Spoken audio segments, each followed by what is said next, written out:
Bom dia, turma do terceiro ano. Tendo em vista nossas avaliações na próxima semana, o tio resolveu fazer uma revisão dos capítulos 1 e 2, que vai ser o assunto cobrado na nossa avaliação. Não foi possível o tio estar utilizando a webcam devido a alguns problemas.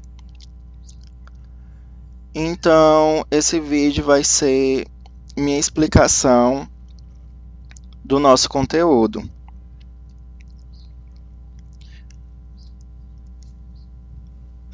O capítulo 1, tanto o capítulo 1 como o capítulo 2, nós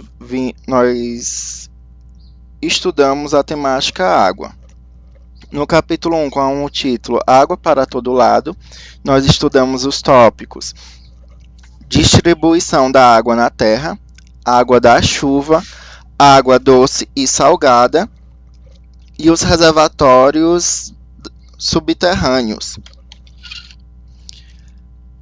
Após isso, nós também vimos a água e os seres vivos.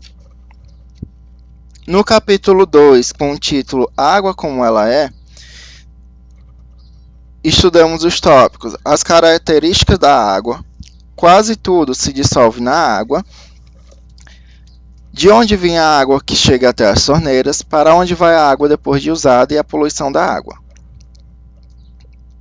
Distribuição da água na Terra. A maior parte da Terra é coberta por água, que se encontra principalmente nos mares e oceanos. Nessa primeira imagem que tem o globo terrestre, nós conseguimos observar que possui mais água do que terra. Nosso planeta ele poderia ser chamado até de planeta água devido à sua abundância. Entretanto, boa parte dessa água, 97,5%, está nos mares e oceanos. É água salgada. Apenas 2,5% é água doce. E essa água doce está na forma de gelo e no estado líquido. Desses 2,5%, 68,9% dessa água está no gelo e nas calotas polares. 31,10% se encontra no água doce no estado líquido. Entretanto, desses 31,10%, boa parte se encontra aí nas águas subterrâneas e apenas 4% se encontra como água superficial, que é os rios e lagos. Para compreendermos como é formado a chuva, precisamos primeiro entender que a água ela se apresenta em três estados: sólido, líquido e gasoso. Essa passagem do estado sólido para líquido, aí que tem a seta, nós chamamos essa mudança de fusão. Tio, como é que isso ocorre no dia a dia? Quando você pega aí gelo e deixa ele exposto, você vai observar que esse gelo vai começar a derreter, ele vai estar passando do sólido para o líquido. Do líquido para gasoso, nós chamamos de vaporização, devido à formação de vapor. De forma lenta, nós chamamos de evaporação, é a mudança do estado líquido para gasoso. Isso ocorre quando os pais ou alguém vai preparar um alimento. Quando ferve a água, você vai observar que daquela água, quando ela começa a ferver, borbulhar, você vai observar que vai formar vapor. Do gasoso para líquido, essa mudança, no sentido contrário, é chamada de condensação. Por exemplo, quem utiliza óculos e está utilizando as máscaras aí, podem observar que quando estão caminhando ou respiram, podem observar que o óculos ele fica embaçado. Mas de onde vem aquela água que embaça os óculos? Da nossa respiração. Porque quando essa água que nós expiramos, acabamos liberando um pouco de água para o ambiente. Como ela tem uma barreira, que seria ali a máscara, essa água acaba voltando ao seu estado líquido quando toca a superfície aí dos vidros dos óculos. Isso ocorre também quando vocês estão andando de carro, o carro está fechado e com o ar-condicionado ligado, você vai reparar que os vidros vão ficar embaçados devido à água condensada. No estado líquido para sólido, a gente chama esse processo de solidificação. O que faz essas mudanças de um estado para outro é a variação de temperatura. Quando é a variação de temperatura. Para compreender o ciclo da água, nós vamos nos atentar a essas mudanças de líquido para gasoso. No ciclo da água, no ciclo aqui da chuva, nós observamos aqui que essa parte azul é uma região de armazenamento de água, que pode ser um oceano, um rio, um lago. Devido à temperatura e os raios solares, essa água começa a se evaporar. Ou seja, ela muda de estado, ela sai do seu estado líquido para gasoso. Quando ela chega na atmosfera, no céu, devido a ter uma temperatura bem menor, essa água ela se condensa, ela sai do seu estado gasoso e volta para o estado líquido, formando assim as nuvens. Quando nós temos muitas nuvens numa mesma região, nós observamos várias nuvens juntas, ocorre a precipitação devido ao armazenamento de água da atmosfera. Essa precipitação, dependendo da região, ela pode cair na forma líquida, que é a chuva, ou na forma sólida, através de neve e granizo. Após essa chuva, quando ocorre essa chuva, uma parte dessa água vai fornecer aí, dá início às nascentes dos rios, formação de lago, e outra parte vai se infiltrar, que nós vamos ver mais na frente esse processo de infiltração. Água doce e salgada. A água que cai em forma de chuva penetra no solo, desce e entra em contato com as rochas. Geralmente as rochas têm sais que se dissolvem na água. Dependendo da quantidade de sais dissolvido, nós vamos ter aí a formação da água salgada, que é a água do mar e dos oceanos. A água doce, ela possui esses sais, mas em menor quantidade, por isso eles não são perceptíveis, não possuem gosto. Entretanto, essa água doce, para que ela seja própria para consumo, ela é necessária passar por um tratamento, que nós vamos ver nos próximos slides. Após esse tratamento, ela é própria para nós consumir, através do preparo de alimentos ou ingerindo, bebendo. Vamos conhecer agora um pouco mais sobre os reservatórios subterrâneos. Quando a água da chuva se infiltra no solo, ela encontra alguns tipos de rochas que apresentam vários espaços em seu interior. Ela pode se acumular nesses espaços, como se fossem esponjas que armazenam a água subterrânea.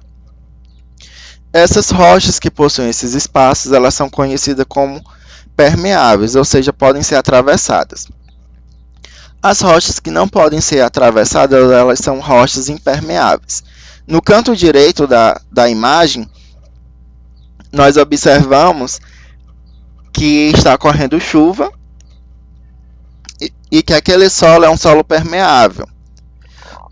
Ou seja, nesses espaços vai ocorrer a formação aí, quando a água se infiltra, a formação de um lençol subterrâneo. Abaixo desse lençol existem aí duas camadas impermeáveis. Ou seja, a água não vai passar por essa área.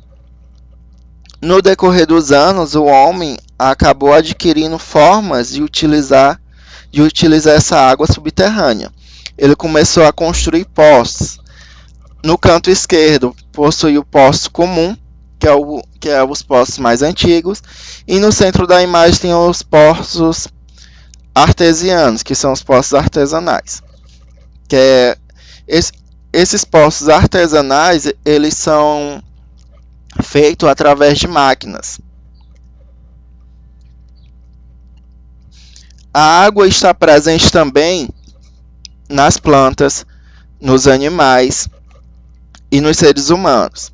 Ela é muito importante para a manutenção das nossas funções vitais, como temperatura do corpo, transporte de nutrientes e eliminação de substâncias através da urina, suor e nas fezes.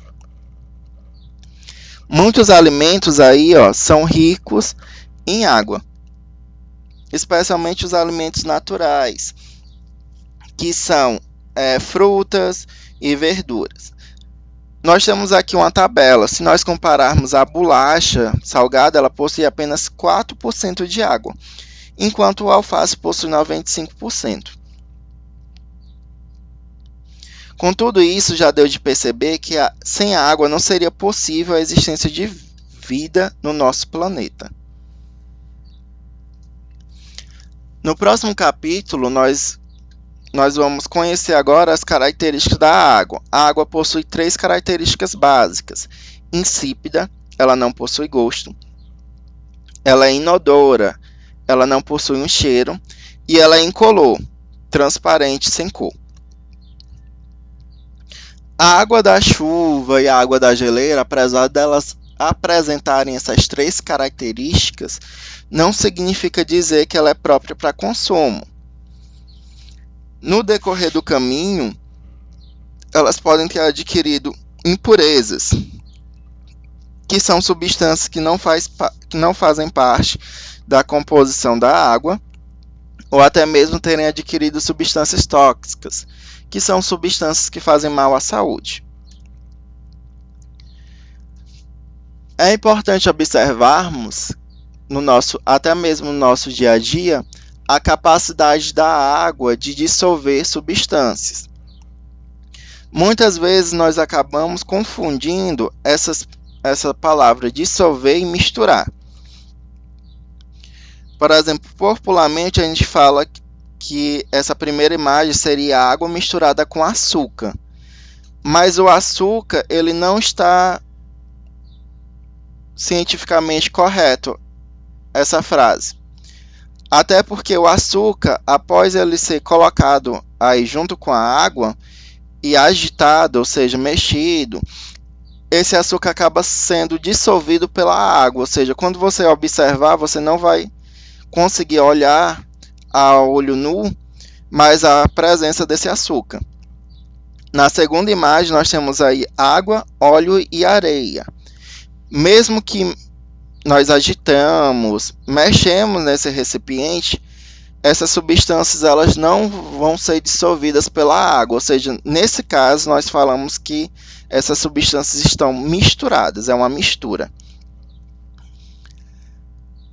Na terceira imagem, nós temos água com sal. Após ser adicionado sal aí à água e agitado, o sal vai ser totalmente dissolvido. De onde vem a água que chega até as torneiras? Essa água ela vem de uma represa, que pode ser aí oriunda, de origem aí de um rio, ou até mesmo aí das águas subterrâneas. Depois dessa água ter sido represada, ela passa por uma estação de tratamento, numa adutora de captação, onde ela passa por esses tanques. No primeiro é adicionado sulfato de alumínio, o segundo tanque é um tanque de floculação, o terceiro é de decantação e o terceiro tanque de filtração. E o último estágio aí é a adição de cloro e flúor. Nos tanques de floculação, decantação e filtração, são retiradas as substâncias maiores. Já nessa etapa aí de adição de cloro, é para matar todos os micro-organismos, micróbios. E a adição de flúor é no combate das cáries. Eu não vou aprofundar muito esse assunto, porque vocês vão estudar futuramente em outra série, novamente, essa temática. Após passar aí, pela adição de cloro e flúor, ele vai para um reservatório de água. Depois desse reservatório, ele passa por um reservatório elevado e em seguida é distribuído para as residências. É importante ressaltar que mesmo quando essa água chega aí nas torneiras em nossas residências, ela ainda não está própria para consumo, ou seja, você ligar a torneira e beber água da torneira. É necessário que haja um processo de filtração, porque no decorrer desse caminho aí da estação de tratamento até a nossa residência, a água ela pode ter adquirido algumas impurezas, ferrugem ou até mesmo areia. E para onde vai a água depois de usada? A água depois de usada, a água da cidade ela é captada e enviada para uma estação de tratamento de esgoto. A estação de tratamento de esgoto, o primeiro processo é esse daí das grades, no lado esquerdo da imagem, onde tem essas telas que vão separar as substâncias maiores. Depois dessa tela com grades, ela vai para essas caixas de areia. Depois dessas caixas de areia, ela vai para esses decantadores primários, onde é separado o lodo. Depois, essa água, depois desse decantador primário, ela passa por um outro processo de decantação, ou seja, separação de outras substâncias nos decantadores secundários, e vai depois para um terceiro tanque, onde é retirado caso haja ainda formação de lodo. Essa água ela pode ser coletada por um carro-pipa para reuso. Essa água é analisada e observada se ela pode ser novamente utilizada. Outra parte dessa água ela é levada novamente para os rios. Vamos fazer uma campanha aqui, tá ok, pessoal? Como nós vimos na imagem anterior, a água ela não se mistura com óleo. Então, se vocês têm essa prática, vamos tentar evitar, tá ok? Ó, óleo na pia, nem pensar. Quando é feito o descarte incorreto dessas substâncias na pia e ela não passa por esse tratamento de esgoto, ocorre a poluição dos rios e mares, causado especialmente pelo lançamento de lixo, esgoto doméstico e resíduos industriais. Essa espuma aqui nesse rio, tudo são efluentes, são substâncias que estão poluindo aí o rio. Por meio do saneamento ambiental que coleta e trata o lixo e o esgoto, o problema de contaminação das águas podem ser minimizados. Entretanto, esse saneamento ambiental ele não trata 100% dos resíduos, ele trata apenas uma parte. É necessário que cada um de nós venhamos a fazer a nossa parte, poluindo menos. Esse foi o nosso assunto. Espero que tenha sanado algumas das suas dúvidas, tirado algumas das dúvidas. E até a próxima.